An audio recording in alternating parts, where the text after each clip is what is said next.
ভারতীয় জনতা পার্টি পুরুলিয়ার সভাপতি মাননীয় শঙ্কর মাহাতো মহাশয়, উপস্থিত আছেন আমাদের প্রদেশ বিজেপির সাধারণ সম্পাদক তথা আমাদের পুরুলিয়ার জনপ্রিয় সাংসদ মাননীয় জ্যোতির্ময় সিং মাহাতো মহাশয়, উপস্থিত আছেন আমাদের পুরুলিয়া জেলার সাধারণ সম্পাদক মাননীয় বিপ্লব মুখার্জি মহাশয়, উপস্থিত আছেন আমাদের বাঁকুড়া জেলার তালডাংরা ইনচার্জ মাননীয় গৌতম রায় মহাশয়, এবং আমাদের মধ্যে উপস্থিত আছেন জেলা পরিষদের সদস্য, পুরুলিয়া জেলা পরিষদের সদস্য মাননীয় কলেন্দ্রনাথ মান্ডি মহাশয়। আজকের এই চার্জশিট যে বৈঠক, সেই বৈঠকের প্রথমেই আমি এই চার্জশিট সম্পর্কে বক্তব্যের জন্য অনুরোধ জানাই আমাদের জেলা সভাপতি মাননীয় শঙ্কর মাহাতো মহাশয়।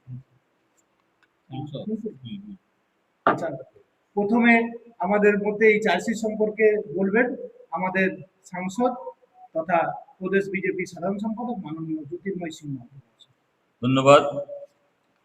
আজকে উপস্থিত সাংবাদিক বন্ধু, আমাদের সম্মানীয় সভাপতি, আমাদের জেলা সাধারণ সম্পাদক বিপ্লব দা, সদ্য কয়েকদিন আগে মাননীয় রাজ্য সভাপতির হাত ধরে জঙ্গলমহলের অন্যতম আদিবাসী মুখ, আপনার যে সাঁওতালি যে ভাষা তার দীর্ঘদিন ধরেই তিনি চর্চা করছেন, লেখক, সাহিত্যিক, আপনার ছোট উপন্যাস, কবিতা সব ধরনেরই উনি চর্চার মধ্যে রেখেছেন। মাননীয় কলেন্দ্রনাথ মান্ডি মহাশয়, আমাদের রাজ্যের নেতা গৌতম দা, আমাদের মিডিয়ার যে ম্যানেজমেন্টের দায়িত্বে আছেন জয়দীপ্ত দা, সবাই আপনারা উপস্থিত আছেন। এখন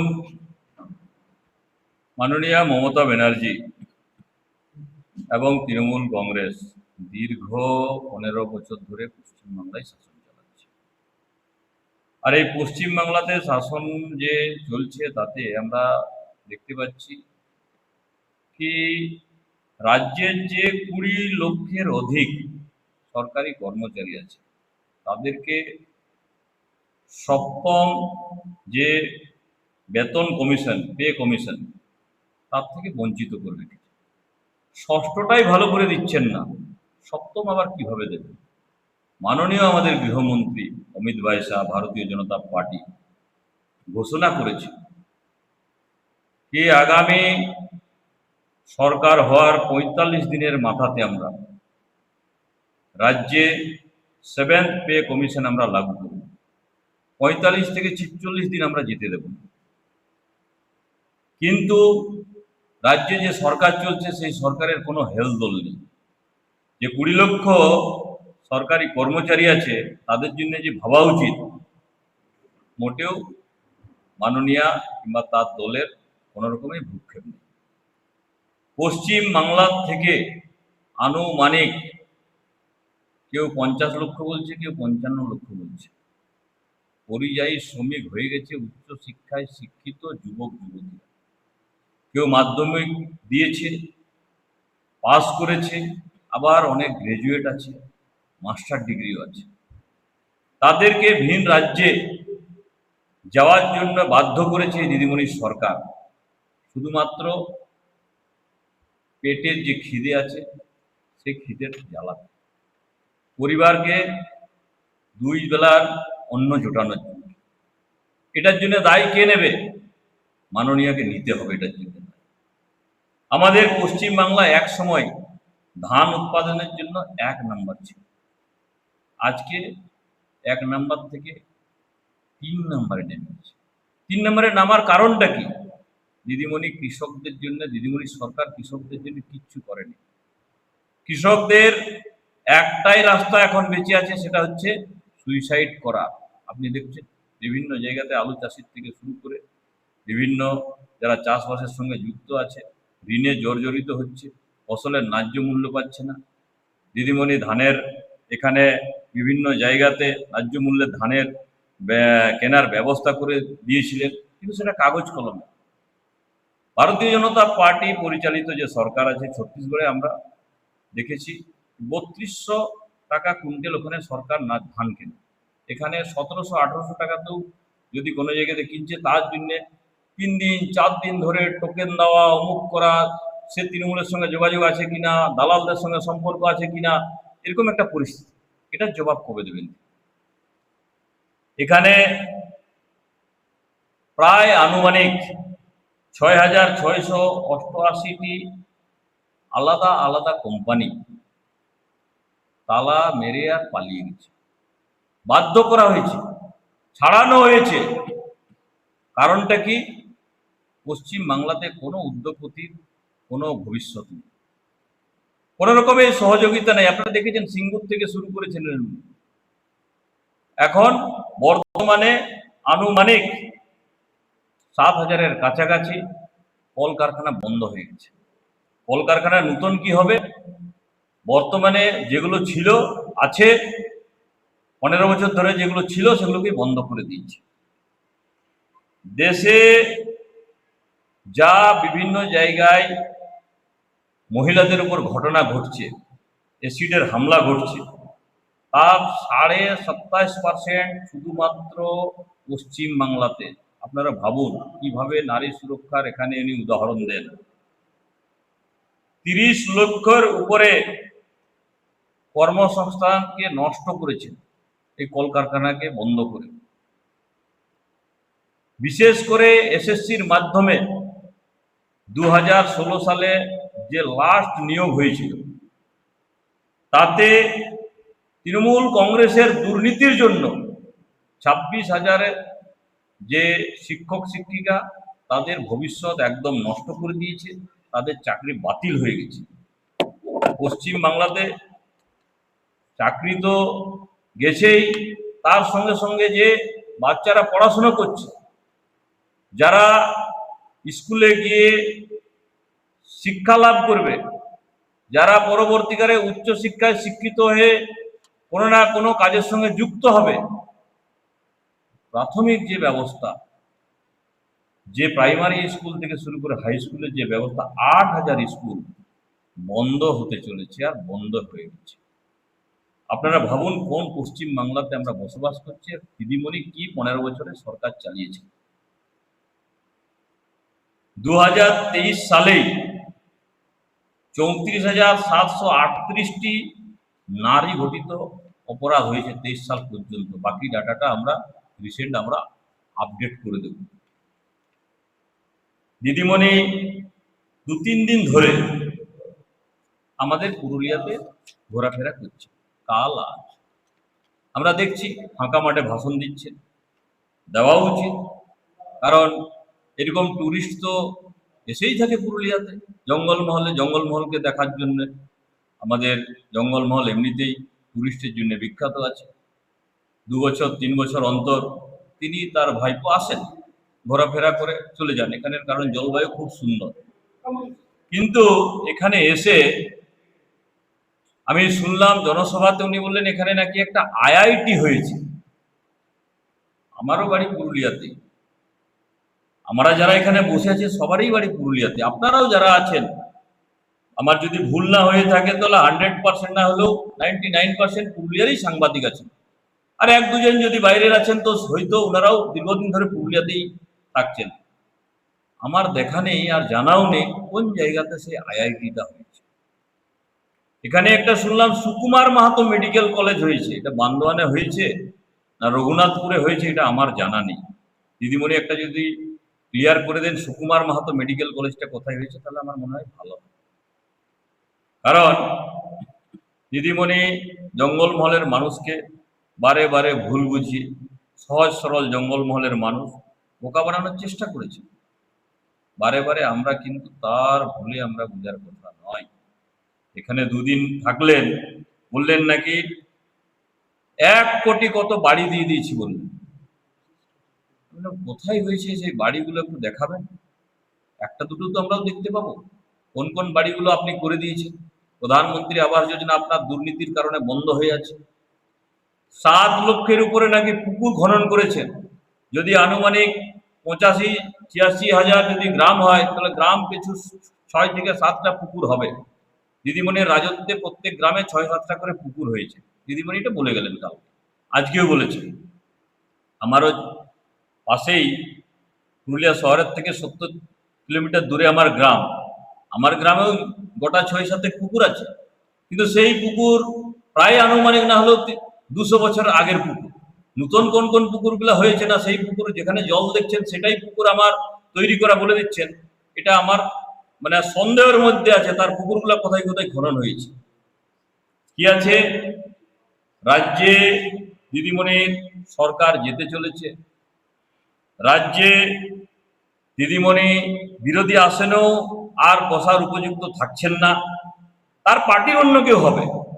অতীতে যেরকম একবার পঙ্কজ ব্যানার্জি ছিলেন, পার্থ চ্যাটার্জি ছিলেন, সেরকম অন্য। কারণ অপোজিশন লিডার হতে গেলেও বিধানসভার সদস্য হওয়া প্রয়োজন আছে, বিধানসভায় ঢুকতে হবে। দিদিমণি এবারে গতবারে যেরকম পিছনের দরজা দিয়ে ঢুকেছিলেন, এবারে সেই সুযোগটা আর থাকছে না। দিদিমণি ভবানীপুরে হাঁটতে চলেছেন। দিদিমণি এইবারে বিধানসভার না ঢুকেই বাইরের থেকেই তাকে সন্তুষ্ট থাকতে হবে। আর এইসব কারণে পুরুলিয়ায় এসে ভুলভাল বলে যাচ্ছেন, লোকজন দেখতে পাচ্ছেন না। আগের মতো যেরকম সততার প্রতীক শুনলেই লোক একদম হাজারে হাজারে লোক ছুটে আসত। বাংলার অগ্নিকন্যা জঙ্গলমহলের মানুষ পিছনে পিছনে ছুটতো। এখন কোনো কিছুতে কোনো কাজ করছে না, কোনো ওষুধে তার কাজ করছে না। আর সেই কারণে দিদিমণি তার নতুন একজন জেলা সভাপতি বানিয়েছেন এবং একটা জেনারেল সিটে, এই রিজার্ভ সিটে একজন শর্মাকেও প্রার্থী করে দিয়েছেন বান্দোয়ানে। আমি অভিনন্দন জানাবো রাজীব লোচন বাবুকে তার নতুন পদবীর জন্য। রাজীব লোচন শর্মা ইনি নতুন প্রার্থী হয়েছেন আপনার বান্দোয়ান যে এসটি বিধানসভা আছে সেখান থেকে। দিদিমণিকে একটু চোখ কান খোলা উচিত ছিল। যেভাবে দুর্নীতি হয়েছে সারা পশ্চিমবাংলাতে জঙ্গলমহলে, যেভাবে কন্টিনিউ তৃণমূল কংগ্রেস এবং দিদিমণি নিজে আদিবাসীদেরকে অপমান করেছে, জঙ্গলমহলের মানুষকে অপমান করেছে, জঙ্গলমহলের মানুষ ছেড়ে কথা বলবে না। আপনি কি করেছেন? মাননীয়া দ্রৌপদী মুর্মু যখন সামান্য ঘরের একজন ভদ্র মহিলা, তিনি প্রার্থী হলেন রাষ্ট্রপতি নির্বাচন। রাষ্ট্রপতি নির্বাচন কোনো দলীয় ভাবে হয় না, বিধায়ক সাংসদরা ভোট দেয়। তিনি প্রার্থী হওয়ার সঙ্গে সঙ্গে অনেক রাজনৈতিক দল হয়তো তার মতাদর্শে, আমাদের মতাদর্শের বিপরীত, তারাও ওনাকে সমর্থন করেছে। একমাত্র তৃণমূল কংগ্রেস বিহার থেকে একটা রিজেক্টেড নেতাকে ধরে নিয়ে এসে আর রাষ্ট্রপতি নির্বাচনে প্রার্থী করে, তাকে সমর্থন করার জন্য এই রাজীব লোচন শর্মা না রাজীব লোচন সরেন, এটা দিদিমণি ঠিক করবেন। কোর্টের এফিডেভিট কি দেবেন সেটা উনি জানেন। তিনি বীরবা হাঁসদা রাজ্যের মন্ত্রী, আর আপনার আরেকজন রাজ্যের মন্ত্রী আপনার সন্ধ্যারানী টুডু সমেত তৃণমূল কংগ্রেসের সিম্বলে জেতা যত নেতা এবং আদিবাসী মানে বিধায়ক সাংসদরা সবাই দ্রৌপদী মুর্মু মহাশয়কে হারানোর জন্য ভোট করেছে। উনি যখন পশ্চিমবাংলাতে আসতে চান কিংবা আসেন, তখন দিদিমণি তাকে উল্টো পাল্টো কথাবার্তা বলে অপমান করছে। রাষ্ট্রপতির কি প্রোটোকল তার জানা নেই? তিনি যখন পুরুলিয়া আসছেন, হেলিপ্যাডে ডিএম আর এসপি চাই ওনাকে, হেলিপ্যাডে বাকি ওনার সবকিছু ব্যবস্থা চাই, তাহলে একজন রাষ্ট্রপতি এলেও দেশের প্রথম নাগরিক, সিএম এবং তাদেরও প্রোটোকল হচ্ছে। একমাত্র শুধুমাত্র উনি আদিবাসী পরিবারের, সেই জন্যেই তার সমস্যা, আর সেই জন্যেই তাকে বারে বারে অপমান করেছে, অন্য কোনো কারণ নয়। দিদিমণি শুধুমাত্র দেখেছেন কি মহামহিম যে রাষ্ট্রপতি আছেন তিনি আদিবাসী পরিবারের সামান্য ঘরের একজন মহিলা, সেই জন্যই তাকে অপমান করে। তার যে মন্ত্রী ছিল রামনগরে বিধায়ক, তার নাম হচ্ছে অখিলগিরি, ভাবুন কি ভাষায় কথাবার্তা বলছে। কিছুতেই আমরা এবং পশ্চিমবাংলার মানুষ এটা বরদাস্ত করতে পারে না। সেই জন্য জঙ্গলমহলের মানুষ, আমাদের বান্দোয়ানের নেতা, জঙ্গলমহলের নেতা আমাদের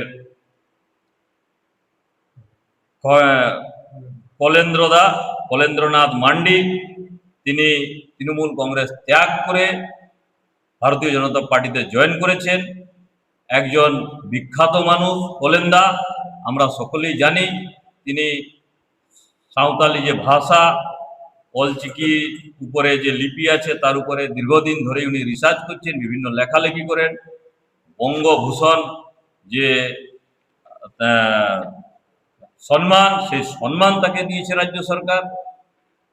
তিনি মনে করেছেন কি ওই রাজনৈতিক দলের থেকে কিছুতেই আদিবাসী সমাজের, সাঁওতাল সমাজের উন্নয়ন করা যাবে না, তাদেরকে সামনে নিয়ে আসা যাবে না। একমাত্র ভারতীয় জনতা পার্টি আছে যে আদিবাসী সমাজের উন্নয়নের কথা ভাবে। একমাত্র মোদিজি আছে যিনি আদিবাসী সমাজের এবং সব সমাজের ডেভেলপমেন্টের কথা ভাবেন। তিনি সেই জন্য আমাদের দলে এসেছেন। আমরা তাকে মাননীয় রাজ্য সভাপতির হাত দিয়ে, পতাকা দিয়ে আমরা স্বাগত জানিয়েছি। আমাদের মাঝে উনিও আছেন, উনিও দু চারটা কথা বলবেন। যদি কিছু প্রশ্ন থাকে আমাকে করে নিন, তারপরে বলেন। মাননীয় জেলা সভাপতি উপস্থিত আছেন। ছবি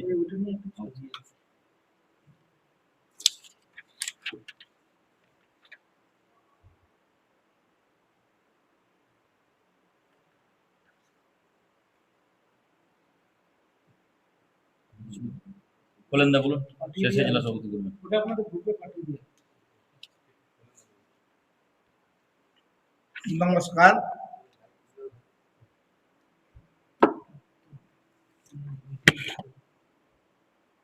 আজ ভারতীয় জনতা পার্টির কার্যালয়ে উপস্থিত আছেন পুরুলিয়া জেলা ভারতীয় জনতা পার্টির সভাপতি শঙ্কর দা, উপস্থিত আছেন আমাদের মাননীয় সংসদ জ্যোতির্ময় সিং মাহাতো, আমাদের গৌতম ভাই থেকে শুরু করে আরো যারা এখানে আছেন, বিশেষ করে আপনাদেরকে আমি নমস্কার এবং জোহার সেলাম জানিয়ে দু চার কথা বলছি। আমি তৃণমূল কংগ্রেসে 2012 সালে আসি। 2012 সাল থেকে এসে প্রথমত পুরুলিয়া জেলা জহিদ বাহিনীর চেয়ারম্যান, কখনো তৃণমূল কংগ্রেসের এসটি সেলের জেলা সভাপতি, কখনো রাজ্য তৃণমূল কংগ্রেসের এসটি সেলের সম্পাদক হিসাবে আমি নিযুক্ত হয়েছিলাম। কিন্তু মাননীয় রাজীব লোচন শর্মা উনি যেদিন সভাপতি হলেন সেদিন থেকে আমাকে এসটি সেলের জেলা সভাপতি থেকে হাঁটিয়ে দিলেন। তাতে আমি দুঃখিত নই, বরং খুশি হয়েছি। কারণ এতদিনে আমি যা কিছু করেছিলাম সব আমি ঘরের খেয়ে বনের মোষ দাঁড়িয়েছি। আমি দল থেকে একটি চাও খাইনি, একটি পয়সাও নেই। বান্দোয়ান টু তুলিন, বান্দোয়ান টু ঝালদা, যেখানে যেখানে মিটিং হয়েছে আমি দৌড়ে গেছি আদিবাসীদের এক করার জন্য। তো তার খেসারত আমাকে দিতে হলো, তাতে আমি দুঃখিত নই। কিন্তু এইরকম পরিস্থিতিতে আমি বারে বারে বলতে চেয়েছি, আমি বান্দোয়ান বিধানসভায় পড়ি, হয়তো আপনারা জানেন বান্দোয়ান বিধানসভায় বালি চুরি হয়, পাথর চুরি হয়, বড় বাজারে কাঠ চুরি হয়, যা কিছু চোরের বলে কিন্তু আমাদের টিএমসি দল। এবং তার দোসর বান্দোয়ানের ওসি থেকে শুরু করে আমাদের বান্দোয়ান ব্লকে একটা তাত্ত্বিক নেতা আছেন, সেই তাত্ত্বিক নেতা জগদীশ মাহাতো, নাম বলেই দিচ্ছি। উনি 2021 সালে বিধানসভার প্রাক্কালে আমরা সবাই একই সঙ্গে জড়ো হয়েছিলাম স্থানীয় রাজমহল হোটেল ইনে। এবং উনি বলেছিলেন রাজীব লোচন সরেন না শর্মা জানি না, রাজীব লোচন সরেনের নামে আমরা কিভাবে প্রচার করব? আমরা প্রচার করতে পারবো না, কেউ দেওয়াল লিখনও করব না। কারণটা কি?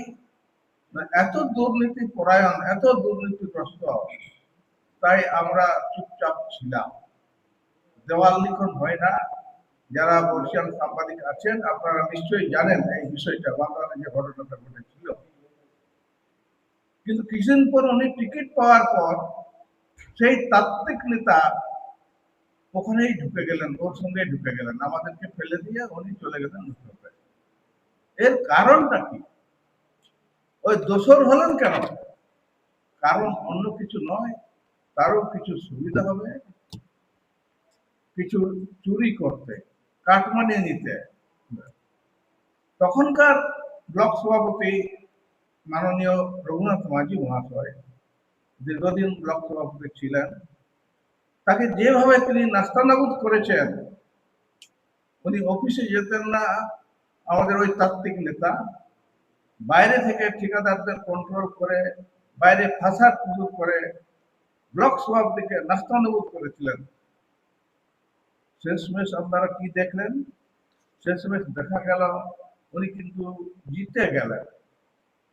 তার কারণ উনি জিতে গেলেন এই কারণে, উনি হয়তো টাকা পাঠাতে শুরু করলেন কোথাও না কোথাও উপর দিকে। সেই সময় গত 5 মাস আগে নাকি বলবো, রেজুলেশন করে তারা সিদ্ধান্ত নিয়েছিলেন কলেন্দ্রনাথ মান্ডিকে দল বিরোধী কাজের জন্য বহিষ্কার করা হলো। কিন্তু আজ পর্যন্ত ওই নোটিশটা আমি এখনো পাইনি, সৌকাজের নোটিশও নেই, কারণ দর্শানোর নোটিশও নেই। যেদিন আমি ছাড়লাম দল, তার পরের দিন সেটা প্রকাশ করেছেন, লেখা আছে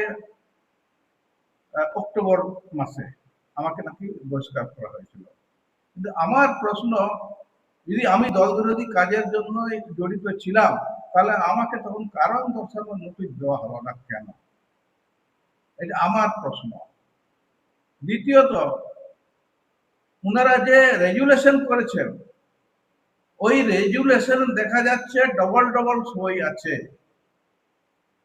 আমার তো মনে হয় উনি আগে সই করিয়ে রেজুলেশন করেছিলেন, না কি করে উনি ওইভাবে করলেন। আর রেজুলেশনটা পরে লিখেছেন, আমার মনে হয়েছে সবাইকে সই করিয়েছেন। বান্দোয়ানের মানুষ এটা কিন্তু অনেকেই প্রশ্ন তুলছে, এরকম তো হতে পারে না। যারা সেদিন মিটিং এ ছিলেন আমি তাদেরকে জিজ্ঞেস করেছি, তোরা কি রেজুলেশন করেছিল ভাই? না এরকম তো আমাদের মধ্যে আলোচনা নাই। এই হচ্ছে আমাদের ওই ব্লকের তাত্ত্বিক নেতা।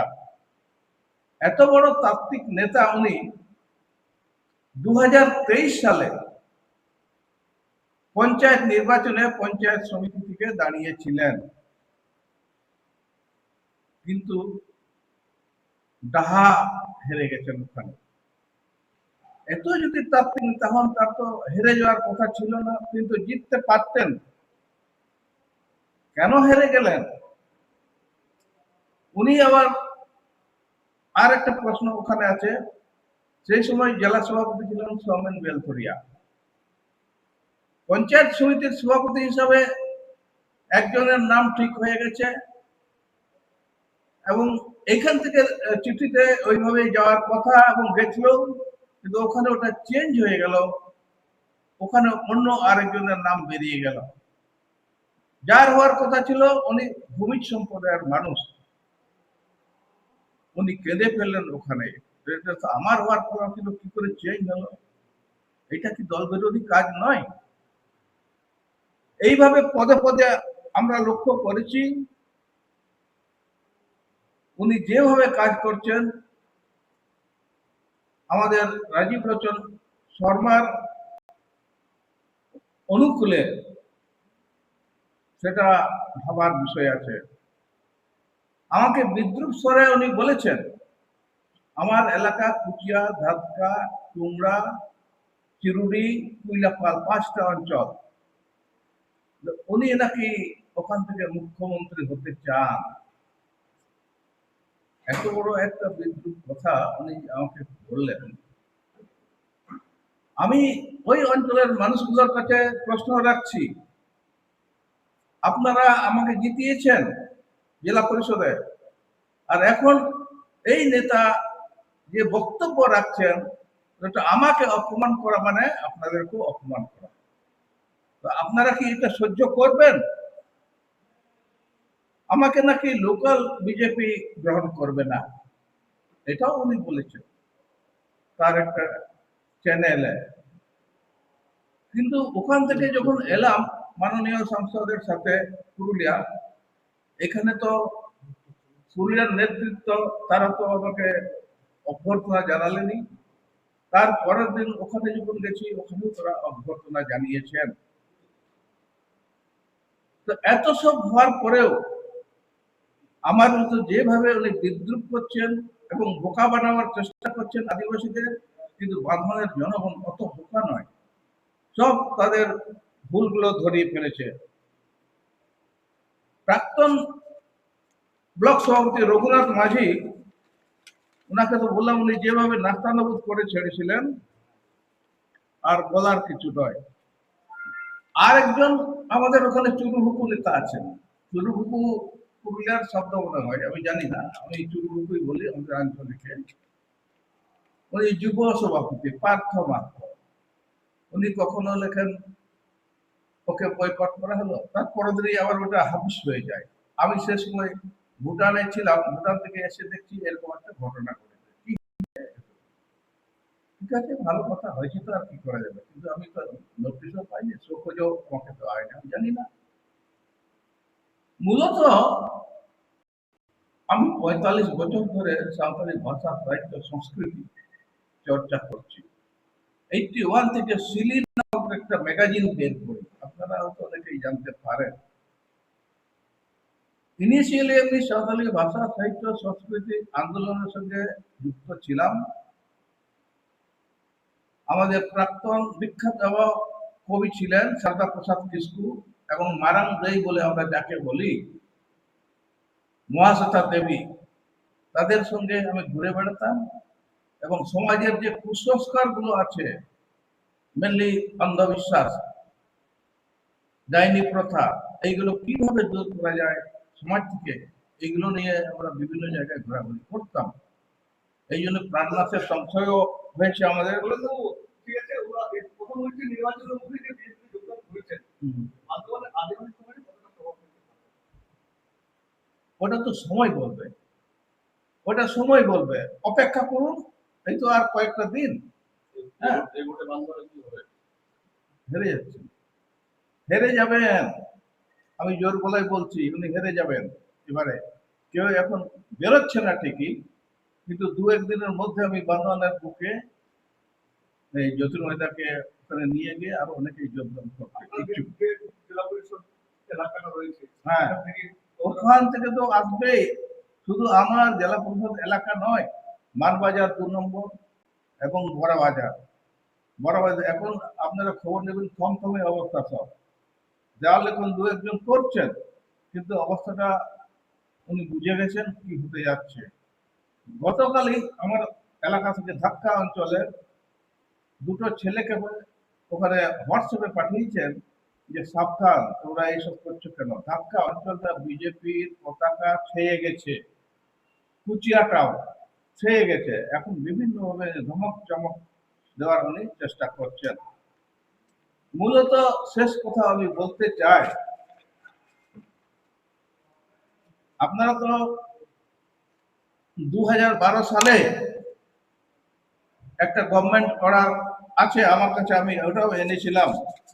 যে গভর্নমেন্ট অর্ডারে লেখা ছিল যে এলাকায় 10% সাঁওতালি, মুন্ডারি কিংবা অন্য উড়িয়া, হিন্দি ভাষাভাষী মানুষ আছেন, সেখানে কাজকর্ম হবে, সরকারি কাজকর্ম হবে, কিন্তু সেই সব ভাষাগুলোতে। কিন্তু আজকে 15 বছর হয়ে গেল, এখনো হয়নি। আমার সেই সার্কুলারটা আমার কাছে আমি সঙ্গে নিয়ে এসেছি। তাছাড়া পশ্চিমবাংলা সাঁওতালি একাডেমি তৈরি হয় 2004 সালে। আমি তখন কনভেনার ছিলাম।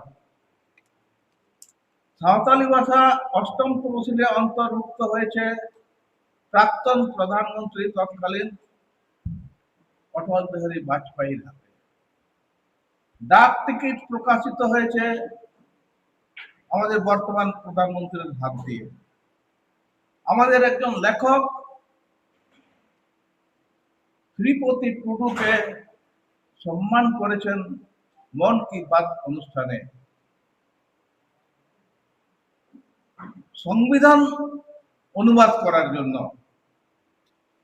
শিক্ষার অবস্থার কি বলবো, ওটা তো আপনারা জানেন। শিক্ষার অবস্থা করুন।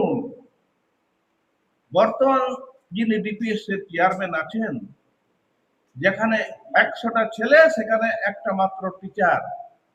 যেখানে কেন এরকম হচ্ছে?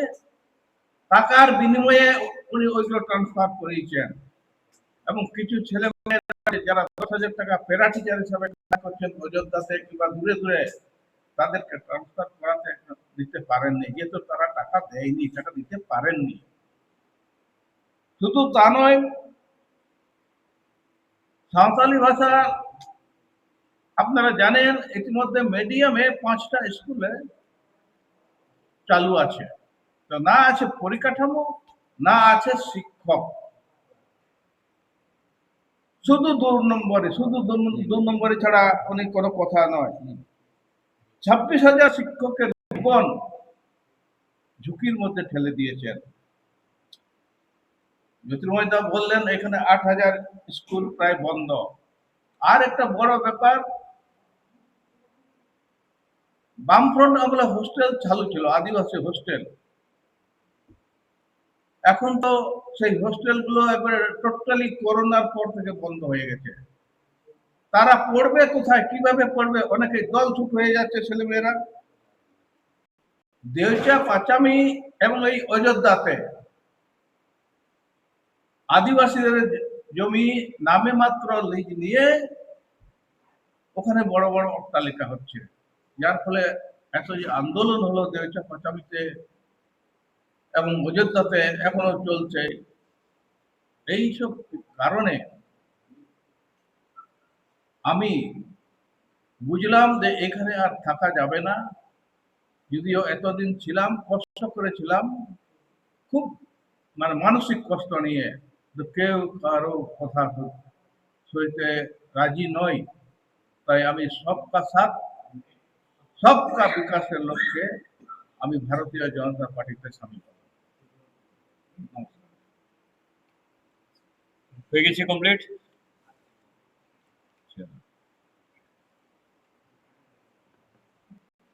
ধন্যবাদ।